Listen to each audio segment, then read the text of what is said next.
Assalamualaikum warahmatullahi wabarakatuh. Jumpa lagi dengan saya di channel AA Guru Idola. Hari ini kita akan membahas tentang mengungkapkan opini dalam kalimat yang benar. Kita tahu bahwa opini itu adalah pendapat atau pikiran atau gagasan yang dimiliki oleh pemilik pikiran atau pemilik narasumber. Kita tentu tahu apa itu opini. Opini adalah pendapat. Nah, pertanyaannya adalah bagaimana cara mengungkapkan sebuah opini. Apakah harus diungkapkan melalui lisan atau tertulis? Pada saat ini, pada pelajaran ini, kita akan belajar bagaimana mengungkapkan opini atau pendapat dalam bentuk artikel yang tertulis. Namun sebelum kita menyusun opini dalam bentuk artikel, kita harus tahu apa itu struktur artikel opini, argumentasi, dan bahasa yang digunakan. Strukturnya, struktur artikel opini diawali dengan pernyataan pendapat yang disebut dengan thesis statement atau topik yang akan kita ajukan atau kita kemukakan. Selanjutnya, kita harus mengemukakan beberapa argumentasi tentang pendapat atau pandangan kita terhadap masalah yang dikemukakan. Pada bagian ini disebut dengan argumentasi. Jadi struktur yang kedua adalah argumentasi. Kemudian pada bagian akhir dari artikel ini yang bersih opini, kita harus melakukan penegasan kembali pendapat yang dikemukakan. Ya, ini dengan tujuan agar pembaca yakin, semakin yakin dengan pandangan atau pendapat tersebut. Ini strukturnya. Strukturnya itu ada 3. Yang pertama adalah thesis statement, yang kedua argumen, dan yang ketiga reiteration. Ini strukturnya. Kemudian apa itu argumentasi? Inti dari opini ini adalah di titik ini, di argumentasi. Apa itu argumentasi? Argumentasi adalah bagian terpenting di dalam artikel opini. Argumentasi itu harus dikemukakan dengan cukup kuat, harus kuat malah. Apa artinya? Apa argumentasi yang kuat? Argumentasi yang kuat itu adalah argumentasi yang didukung dengan data aktual.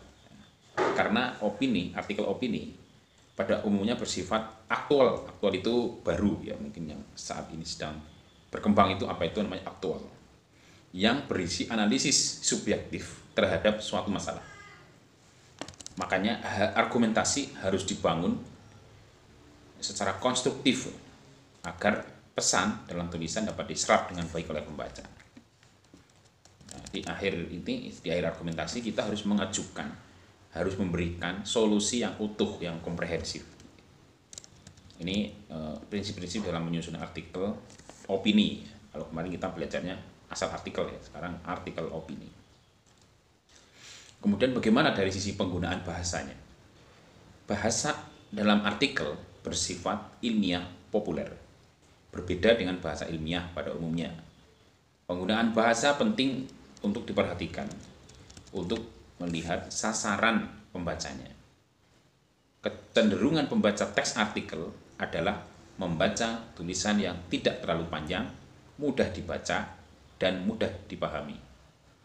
Ini kecenderungan pembaca, jadi tidak mau ribet dengan tulisan. Nah, dengan begitu apa maksudnya? Maka, oleh karena itu, pada saat membuat opini, kita harus menggunakan bahasa yang komunikatif, tidak bertele-tele, dan ringkas penyajiannya, ringkas. Dalam menggali gagasan dan argumentasi, kita harus menggunakan kalimat yang efektif, efisien, dan mudah dimengerti. Jika kita menggunakan istilah asing atau bahasa daerah, maka kita harus membuat padanannya dalam kata bahasa Indonesia. Jangan dibiarkan pembaca itu memikirkan secara rumit sehingga ini akan melepaskan mereka malas membacanya lagi karena mereka dipaksa berpikir berat. Kita harus mengarahkan, harus mengawal pembaca supaya membaca tulisan kita sampai selesai. Jadi jangan dibebani dengan pikiran-pikiran yang terlalu berat, yang kita tidak memberikan jalan solusinya. Dulu kita pernah membahas tentang perbedaan antara fakta dan opini dalam sebuah artikel. Nah, saat ini kita diminta menjadi penulis artikel dengan mengungkapkan opini atau pendapat ke dalam kalimat yang baik dan benar. Ingat, kalimat yang baik dan benar. Baik itu artinya cocok dengan situasi, tepat dengan kondisi, itu namanya baik. Kemudian benar itu artinya sesuai dengan aturan-aturan kebahasaan seperti penulisan EYD dan tanda baca. Kemudian setelah kita tahu tema atau bentuk atau kerangka tulisan yang kita buat, maka selanjutnya adalah kita harus menyusun opini dalam bentuk paragraf. Di dalam kehidupan kita banyak sekali melakukan aktivitas membaca. Di dalam membaca suatu bentuk tulisan diperlukan daya kritis. Apakah tulisan itu berupa fakta atau opini? Dalam bentuk tulisan, suatu opini sebenarnya sangat mudah untuk dikenali. Penanda-penanda dalam opini itu dalam suatu paragraf ini sangat mudah untuk dikenali. Misalnya begini, di dalam sebuah artikel kita tiba-tiba kok menemukan tanda kutip ya. Tanda kutip itu adalah salah satu ciri-ciri bahwa tulisan yang di dalam tanda kutip itu adalah opini. Jadi setiap tulisan yang berada di dalam tanda kutip adalah opini. Kemudian ciri yang kedua adalah menggunakan sudut pandang penulis dalam bentuk penafsiran terhadap fakta. Jadi misalnya ada sebuah fakta, tidak langsung ditulis apa faktanya, tetapi digunakan sudut pandang penulis atau penulis dalam hemat penulis. Kemudian yang ketiga, ciri-cirinya sebuah opini adalah menggunakan kata yang tidak pasti, misalnya mungkin, menurut saya, rasanya, dan lain-lain. Keempat, ciri-cirinya adalah menggunakan kata yang bertujuan menyampaikan sesuatu, misalnya sebaiknya, seyogyanya, saran, pendapat, dan lain-lain. Inti dari paragraf opini adalah dapat ditemukan kata atau kalimat yang menunjukkan bahwa itu adalah sebuah pendapat pribadi ataupun pandangan seseorang yang belum tentu benar, hanya berdasarkan pemikiran seseorang. Inilah inti dari opini. Oke, untuk tugas hari ini, beberapa hari lalu di Kabupaten Kebumen ini kita kedatangan tamu hampir tahunan, yaitu berupa banjir di mana-mana. Hampir seluruh daerah di Kabupaten Kebumen dalam minggu-minggu sebelum ini terjadi banjir. Apakah di daerah kita, di daerah kamu, Anda, itu terjadi juga banjir yang seperti itu? Nah, saya ingin di dalam menyusun opini ini nanti dimulai dengan statement tesis atau pernyataan yang dikemukakan olehmu, kamu temukan dari fakta berupa banjir di sekitar daerahmu atau di desamu. Apakah ketinggiannya mencapai berapa, setengah meter atau 2 meter, dan lain-lain. Ini dibuatlah opini.